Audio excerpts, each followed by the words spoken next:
नमस्ते जी ऑल, राधे राधे जी सबको। क्या आपको पता है हमने कल क्या किया था? हमने किया था कल male reproductive system complete. Male को नाराज नहीं किया हमने। सबसे पहले उन्हीं का रिप्रोडक्टिव सिस्टम पढ़ लिया सारा, जिसमें हमने बहुत सारी चीज़ें पढ़ी कि मेल रिप्रोडक्टिव सिस्टम में प्राइमरी सेक्स ऑर्गन क्या होते हैं, सेकेंडरी सेक्स ऑर्गन कौन से होते हैं। प्राइमरी में क्या आता है? टेस्टिस आती है जो मेन काम करती है आपके स्पर्म प्रोड्यूस करने के लिए, एंड सेकेंडरी में आती है एसेसरी डक्ट्स, एंड आता है आपका एसेसरी ग्लैंड्स। तो एसेसरी डक्ट्स में हमारी आती है वास रेफरेंसिया, वास डिफरेंसिया और epididymis and urethra and urethral meatus. ये सारी डक्ट्स जो है, जो सीरियल वाइज जो है, कहाँ से स्टार्ट करता है? रेड टेस्टिस जो है, मैंने कल भी बताया था आपको, रेड टेस्टिस क्या करती है? स्पर्म को कैरी करती है, फिर कहाँ लेके जाती है? वास इफ्रेंसिया के पास। देन स्पर्म कहाँ स्टोर होता है? एपिडिडाइमिस के पास। फिर वहाँ से कैरी 2 दिन के लिए वेट करेगा फर्टिलाइजेशन के लिए, रिमूवल के लिए। नहीं हुआ तो वहीं किल हो जाता है। उसके बाद स्पर्म मूव किया वास डिफरेंसिया के थ्रू यूरेथ्रा में। फिर डिफरेंट एसेसरी ग्लैंड्स की बात आती है। तो पहला ग्लैंड है जो पेयर में होता है, जिसका नाम है सामिनल वेसिकल, जो क्या काम करता है? जो प्रोड्यूस करता है 60% अल्कलाइन मीडियम, जिसकी वजह से नरिशमेंट ऑफ फूड मिलता है आपके स्पर्म को। ठीक है, अल्कलाइन मीडियम होता है, उसमें फ्रक्टोज शुगर भी होती है। ठीक है, उसके बाद हमने पढ़ा कि प्रोस्टेट ग्लैंड सिंगल होता है, जो मिल्की अपीयरेंस देता है सीमन को। ठीक है, उसके बाद आता है आपका कॉपर ग्लैंड, जो म्यूकस प्रोवाइड करता है। उसके बाद ये सारा जो सेमिनल प्लाज्मा प्लस स्पर्म है, इकट्ठे होकर जब बाहर निकलते हैं, उसको बोलते हैं सीमन। कलेक्टिवली क्या बोलेंगे? सीमन।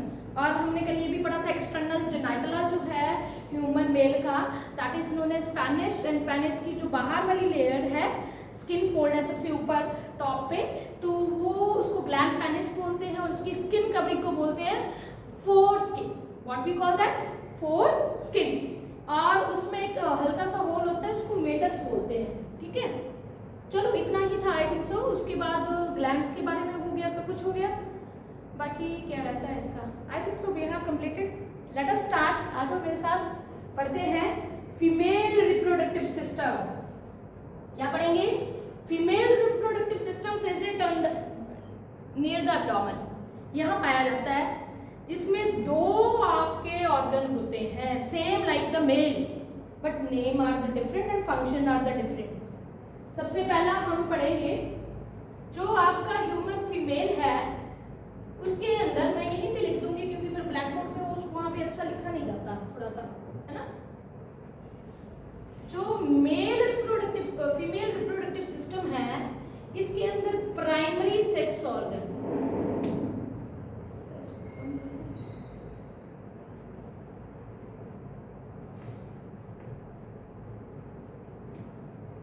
प्राइमरी सेक्स ऑर्गन जो होते हैं, they are pair of ovary.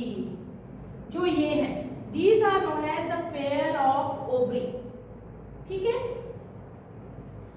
These ovary help in the production of. अब ये क्या काम करती हैं? एक तो एग प्रोड्यूस करती हैं, दूसरा हार्मोन प्रोड्यूस करती हैं। 2 हार्मोन प्रोड्यूस करती हैं। कौन कौन से? एक तो एस्ट्रोजन और एक प्रोजेस्टेरोन। ये 2 हार्मोन प्रोड्यूस करती है आपकी ओवरी। ठीक है, ओवरी के बाहर वाली जो लेयर है उसको बोलते हैं ट्यूनिका एल्ब्यूजिना। जो बाहर वाली लेयर है ना, this one is known as tunica albuginea. ठीक है, नेक्स्ट आता है प्राइमरी सेक्स ऑर्गन, तो डन हो गया। अब नेक्स्ट आता है सेकेंडरी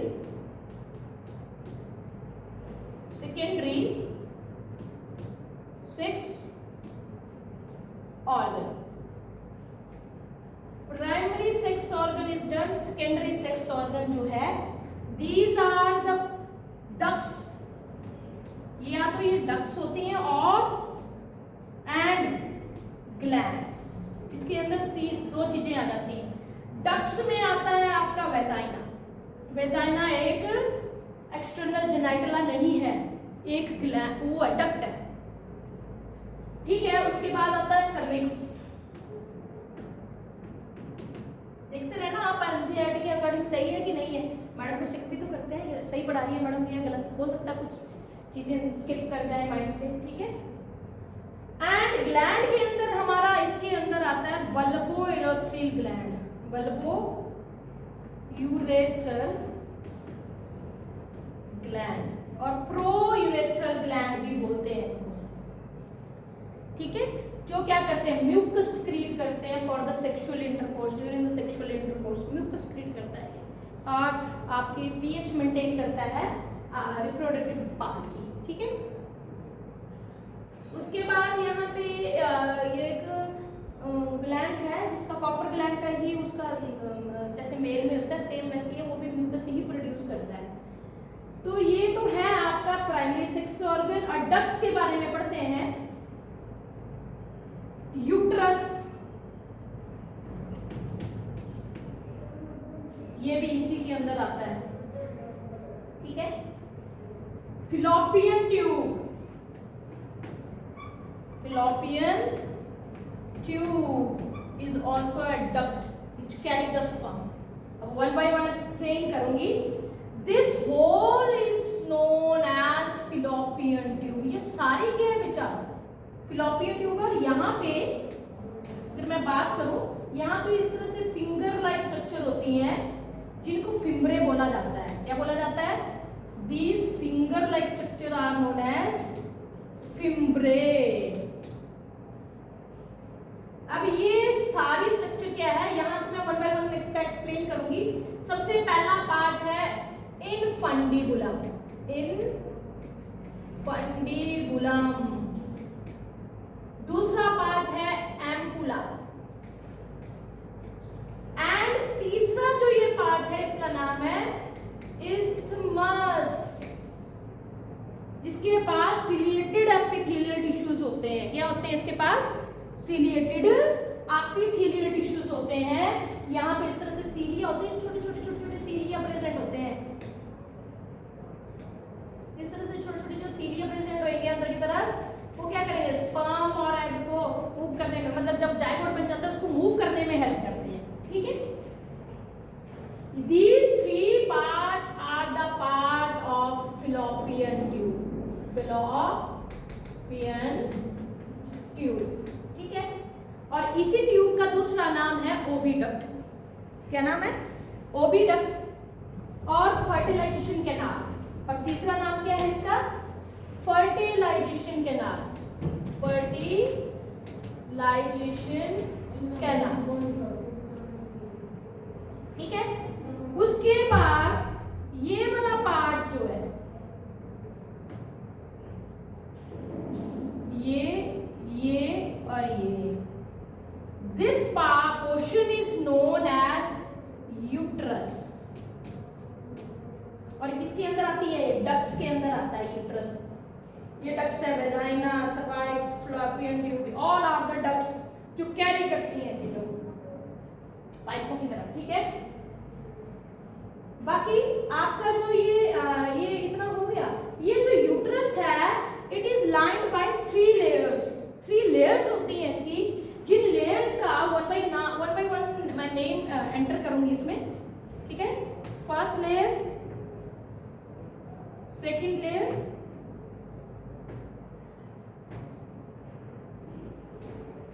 थर्ड लेयर, ठीक है। 3 लेयर के नाम वन बाय वन लिखूंगी इसके पास। यहाँ सबसे आउटर मोस्ट लेयर है पेरीमेट्रियम। कौन सी है? पेरीमेट्रियम।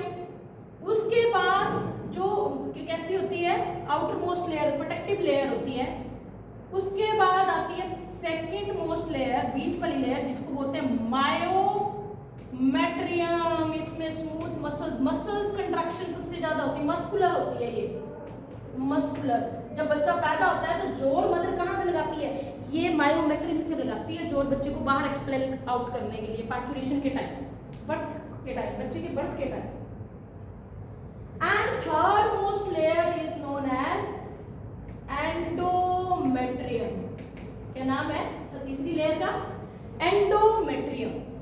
जो किसमें कैसी होती है, वैस्कुलराइज होती है, ग्लैंडुलर होती है। ड्यूरिंग मेंस्ट्रुएशन ये ही ब्लीडिंग में हेल्प करती है, इस यही ब्लीड आउट होती है बाहर ड्यूरिंग द मेंस्ट्रुएशन। तो मेंस्ट्रुएशन ना फिर ना होती, कि जब मेंस्ट्रुएशन बंद मतलब फर्टिलाइजेशन, जरूरी नहीं है बट फर्टिलाइजेशन जो होती है उसके बाद मेंस्ट्रुएशन बंद हो जाती है। अब तो 6 मंथ जब बेबी पैदा होता है उसके बाद 6 मंथ तक, अब देखो आजकल का तो ईटिंग स्टाइल, फूड स्टाइल बहुत चेंज हो गया लेडीज का। अदरवाइज 6 मंथ तक जब तक बच्चे को मदर क्या करती है, फीड करती है, तब तक मेंस्ट्रुएशन नहीं होती।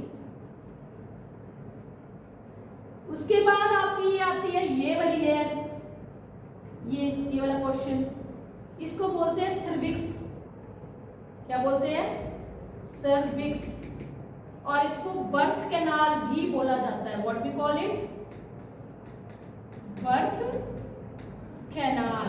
और बर्थ कैनाल के बाद आउटर मोस्ट पोर्शन फीमेल का जो आता है, थोड़ा सा मैं इसको कर देती हूँ, आउटर मोस्ट जो पार्ट है, दिस वन ये एक्सटर्नल जेनाइटला। क्या बोलेंगे इसको? External genitalia.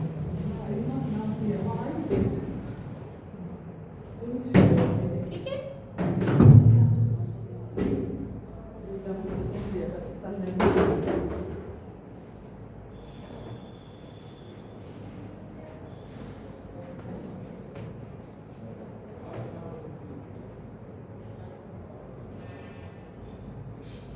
जो एक्स्ट्रा जेनाइटला है, वो एक्स्ट्रा जेनाइटला जो है it is made up of a lot of foldings.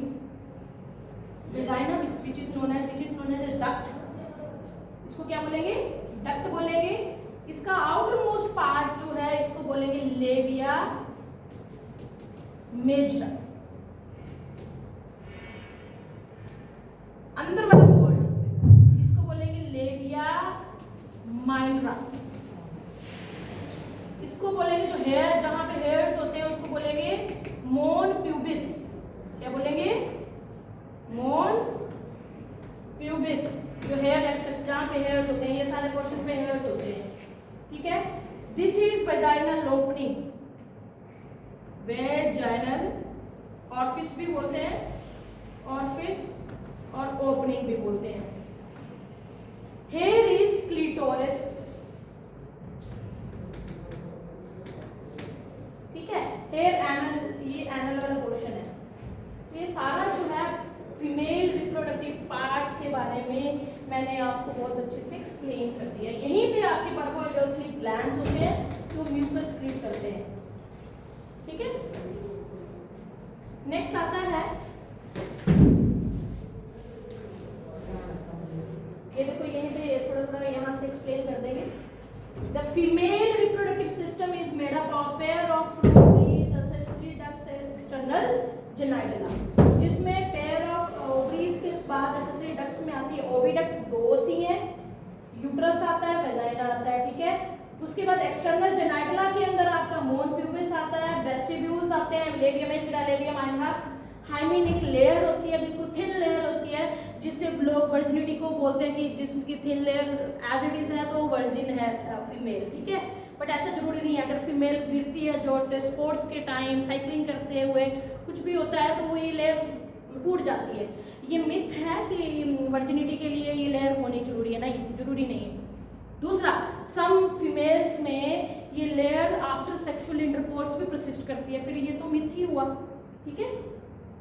उसके बाद आता है clitoris which is homologous to the penis. ठीक है। फीमेल में क्लिटोरिस होता है, होमोलोगस टू द पेनिस होता है। ठीक है। ये मैंने एक्सप्लेन कर दिया आपको बहुत अच्छे से। Primary sex organ are produce ova and steroid ovarian hormones which is known as estrogen and progesterone. Done. Each ovary is about कितनी होती है? 2 से 4 सेंटीमीटर की होती है in length and they are located both side of the lower abdomen. यहाँ पाई जाती है। ठीक है। And pelvic wall and the uterus by the ligament. Ligament के साथ अटैच होती हैं। ठीक है। ये लिगामेंट है ये। ठीक है। Each ovary is covered by a thin epithelial tissues which is known as ovarian stroma. क्या बोलेंगे? Ovarian stroma. And ovarian stroma has 2 parts. Inner side medulla बोलेंगे और आउटसाइड को क्या बोलेंगे, कॉर्टेक्स रीजन बोलेंगे। अब इसका थोड़ा सा मैं एक्सप्लेन करूंगी आपको। ये यहाँ यहाँ यहाँ यहाँ यहाँ ये जगह चाहिए थी मुझे।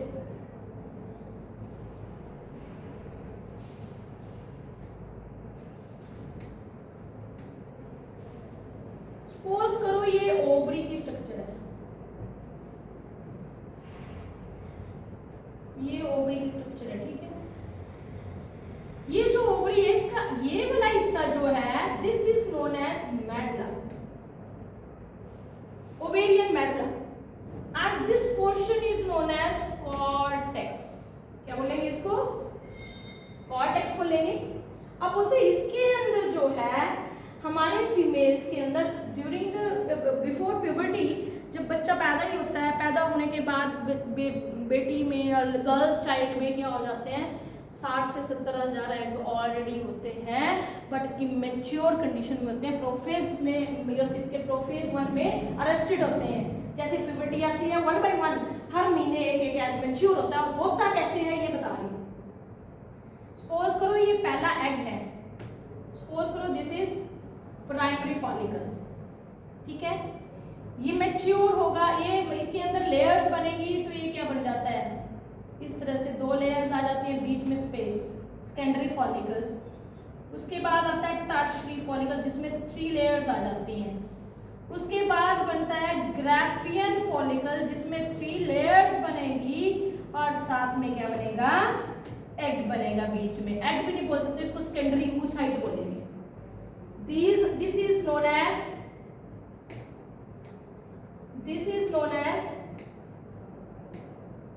प्राइमरी, कलर ही नहीं दिखते हैं, प्राइमरी oocyte।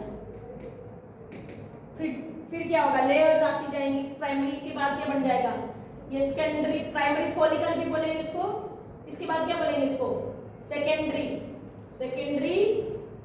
फॉलिकल। उसके बाद ये क्या बन जाएगा, टर्शियरी फॉलिकल। और उसके बाद ये क्या बन जाएगा, ग्राफियन फॉलिकल जो है ये वो फॉलिकल है, फॉलिकल का मतलब लेयर्स होती हैं, ये वो लेयर्स हैं जिनके अंदर क्या है, सेकेंडरी oocyte है, सेकेंडरी oocyte, ठीक है जी। और सेकेंडरी oocyte जो है जैसे ही रप्चर होता है तो ये सेकेंडरी oocyte जो है वो तो निकल जाता है बाहर। कब, ड्यूरिंग ओव्यूलेशन टाइम। ये ओव्यूलेशन के टाइम सेकेंडरी oocyte जो है बाहर निकल जाता है। अगर फर्टिलाइजेशन हुई तब तो ये स्पर्म के साथ फ्यूज करेगा, ठीक है, तब बनाएगा जाइगोट, तो तभी इसका सेकंड मियोटिक डिवीजन होता है। याद रखना, फीमेल में सेकंड मियोटिक डिवीजन होता ही तब है जब स्पर्म के साथ एग, ये सेकेंडरी oocyte जो है फ्यूज करता है, एग फ्यूज करता है। उससे पहले उसका 2 तरह के मियोसिस होते हैं ना, first meiosis and second meiosis. First meiosis के टाइम बनता है सेकेंडरी oocyte। जब सेकंड मियोसिस होती है वो कब होती है, जब आपका स्पर्म जो है oocyte के साथ फ्यूज करता है ड्यूरिंग सेक्सुअल इंटरकोर्स। अगर ये ना हुआ तो ये सेकेंडरी oocyte जो है मेंस्ट्रुएशन के जरिए, ये जो ब्लीडिंग है यहाँ से हार्मोनल चेंजेस की वजह से ये हर मंथ जो है मेंस्ट्रुएशन की फॉर्म में बाहर आ जाता है। क्लियर और नॉट, इट्स क्लियर और नॉट डन। अब एक्सेसरी डक्ट्स तो बता दी थी मैंने, फिलोपियन ट्यूब है, यूट्रस है, वेजाइना है, ये हमने कर लिया सारा, ठीक है। ईच ओविडक्ट कितने की होती है, 10 से 12 सेंटीमीटर की होती है। 3 पार्ट्स होते हैं, इनफंडिबुलम है, एम्पुला है, इस्थमस है, ठीक है। इनफंडिबुलम एक फनल शेप है जिसके अंदर क्या है, फिम्बरी है जो ओवरी से एग को कैच करने में हेल्प करती है, रिसीव करने में हेल्प करती है। एम्पुला एक फर्टिलाइजेशन कैनाल है, यहीं पे फर्टिलाइजेशन होती है। क्वेश्चन आता है एमसीक्यू में, सीबीएसई में भी आता है, आपके जितने भी कॉम्पिटिटिव एग्जाम है यहाँ से क्वेश्चन आता है कि फर्टिलाइजेशन कैनाल किसको, यहाँ 3-4 नाम दे दिए जाएंगे आपका, इनफंडिबुलम, इस्थमस, यूट्रस। तो आपको क्या लिखना है, ampulla is the main part of fallopian tube oviduct, ठीक है। Ampulla is a wider part isthmus narrow part है जिसमें मैंने आपको पहले भी बताया था सिलिएटेड एपिथेलियल टिश्यूज होते हैं जो मूव करने में हेल्प करते हैं आपके ओवम को और जाइगोट। यूट्रस आपको पता है इन्वर्टेड पियर शेप में है, ठीक है, supported by the ligament attach to the pelvic wall. ये लिगामेंट है जो इसको पेल्विक वॉल के साथ अटैच करते हैं। यूट्रस के पास 3 लेयर्स हैं, 3 पार्ट्स हैं इसके। सबसे ऊपर वाले पार्ट को बोलेंगे fundus, then body and then cervix. 3 part हैं, fundus, body and cervix. Lower most is the cervix. Cervix open into the vagina duct. और यूट्रस की 3 लेयर्स बताई थी मैंने, external thin membrane, perimetrium, myometrium middle layer which is muscular, and endometrium is innermost and glandular and vascular. Clear? Vagina. It is open to the exterior between the urethra and anus. Anus और उसके बीच में मैंने आपको पहले भी बताई थी, ये दिखेगा यहाँ, ये anus है, ये vaginal opening है, ठीक है? And the lumen of the vagina is lined by the glycogen-rich mucous membrane, which is the sensitive papillae and Bartholin gland. जो वेजाइना है उसके अंदर की तरफ मेम्ब्रेन होती है, बार्थोलिन ग्लैंड्स होते हैं, जिसकी वजह से म्यूकस प्रेजेंट होता है और वो म्यूकस जो है आपके वेजाइना को क्लीन करने में भी हेल्प करता है, ठीक है? तो इसलिए वहाँ पे सोप वगैरह यूज नहीं करना है, आपने साबुन वगैरह यूज नहीं करना है, ठीक है? The secretion of the Bartholin gland lubricate the penis during the sexual intercourse. अब ये जो Bartholin gland है जब सेक्सुअली एक्टिव होती है फीमेल तो यहाँ से म्यूकस निकलता है फॉर द लुब्रिकेशन प्रोसेस, ठीक है? कंसिस्टिंग ऑफ, अब जो है भी एक्सटर्नल जेनाइटला भी है हमारे पास। एक्सटर्नल जेनाइटला के अंदर जो दिखता है उसको एक्सटर्नल, मेल में जैसे पेनिस है और जो टेस्टिस है वो दिखती है, जो दिखता है उसको क्या बोलते हैं? एक्सटर्नल जेनाइटला। आप फीमेल में जो दिख रहा है उसको एक्सटर्नल जेनाइटला बोलेंगे, जिसमें सबसे पहला आता है मोर प्यूबिस, जहां पे हेयर्स लाइक स्ट्रक्चर होती है, ठीक है? उसके बाद आता है वेस्टिब्यूल्स। वेस्टिब्यूल्स के अंदर क्या आता है? आउटर मोस्ट फोल्ड, जिसके ऊपर हेयर्स होते हैं, जिसको बोलते हैं लेबिया मेजरा। उसके बाद आता है इनर मोस्ट फोल्ड, जिसके अंदर हेयर्स नहीं होते, सॉफ्ट होता है, उसको बोलते हैं लेबिया माइनरा। उसके बाद वेजाइनल ओपनिंग होती है, यूरेथ्रल ओपनिंग बिल्कुल हल्की सी होती है, छोटी सी, और उसके ऊपर होता है एक clitoris. This is the external genitalia जो दिखता है, ठीक है? Vestibular large majora large fleshy fatty and hairy outfold and surrounding by the vaginal labia. Done हो गया। हेयरलेस होता है, इनफोल्ड होता है। हाइमिन लेयर्स, मैंने आपको बताया था हाइमिन जो है सेक्सुअलिटी को, जो ये अपने वर्जिनिटी को शो करती है, बट ऐसा जरूरी नहीं है, बहुत सारी चीजें हैं। The membrane which partially cover the vaginal opening and often torn during the first coitus. बहुत माना जाता है कि फर्स्ट coitus में ये ब्रेक हो जाती है और होती, देखो सम केसेस में होती भी है, सम केसेस में नहीं भी होती। Hymen may also be broken by the sudden or fall or a jolt insertion in the vagina. या तो कुछ ऐसी चीजें इसके अंदर डाल दी जाए जिसकी वजह से ब्रेक हो जाए, जिनको क्या बोलते हैं? वेजाइनल टैम्पोन्स बोलते हैं, या झटके से कहीं गिरे तब भी ये ब्रेक हो जाएगी, ठीक है? स्पोर्ट्स पर्सन की ब्रेक हो सकती है, और सम टाइम ये क्या करती है? प्रसिस्ट होती है सेक्सुअल इंटरकोर्स करने के बाद भी। Hymen is not a reliable indicator of virginity. Yes, hymen एक जरूरी थोड़ा है कि वर्जिनिटी का एक रिलायबल एक टॉपिक है कि भाई अगर ये हो तभी वर्जिन है female. No, this is not a issue. Clitoris highly sensitive organ line just the front of the urethral opening. Clitoris जो है बहुत सेंसिटिव होता है पार्ट, ठीक है? उसके बाद अगर हम स्टार्ट करें तो मेमरी ग्लैंड्स के बारे में पढ़ेंगे थोड़ा सा। जो मेमरी ग्लैंड्स हैं पेयर्स में होते हैं फीमेल में और ग्लैंडुलर होते हैं, ठीक है? मस्कुलर ग्लैंडुलर बोलते हो आप। ग्लैंडुलर टिश्यू होते हैं, फैट जिनके अंदर होता है। ग्लैंडुलर टिश्यूज के अंदर इसमें 12 से 20 क्या होते हैं? मेमरी लोब्यूल्स होते हैं। उन लोब्यूल्स के अंदर भी छोटे छोटे ग्रेप्स की तरह क्या होते हैं? जिनको बोलते हैं एल्बुलीज, मेमरी एल्बुलीज होते हैं, जिनके अंदर दूध बनता है। अब वो होता कैसे? थोड़ा सा मैं एक्सप्लेन करना चाहूंगी आपको।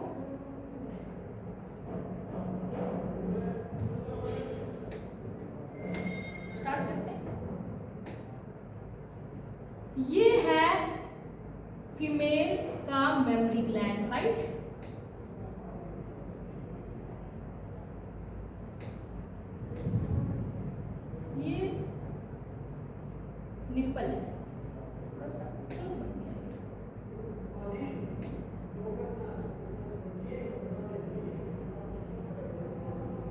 ये निप्पल, ठीक है। इसको एरियोल्स भी बोलते हैं, AEROL, एरियोल्स भी बोलते हैं इसको, ठीक है। Areola, we called it areola, AREOLA, we called it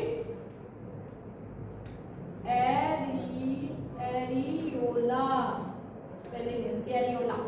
ये डार्क निप्पल होता है जिसको, जिससे बेबी सब करता है, ठीक है। यहाँ पे इस तरह के कितने पाए गए हैं, ये 15 से 20 जो है मेमोरी लोब्यूल्स हैं, और इन लोब्यूल्स के अंदर जो है इस तरह से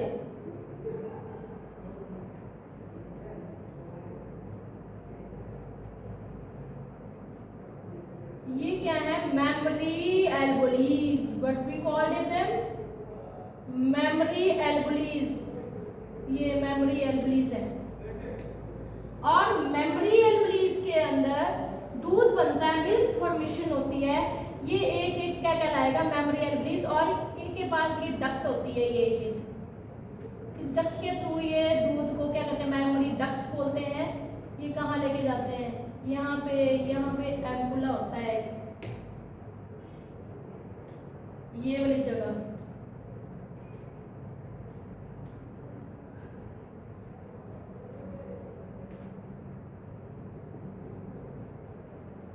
ये जो आपका मेमोरी एल्बुलीज है, क्या है, मेमोरीज एल्बुलीज।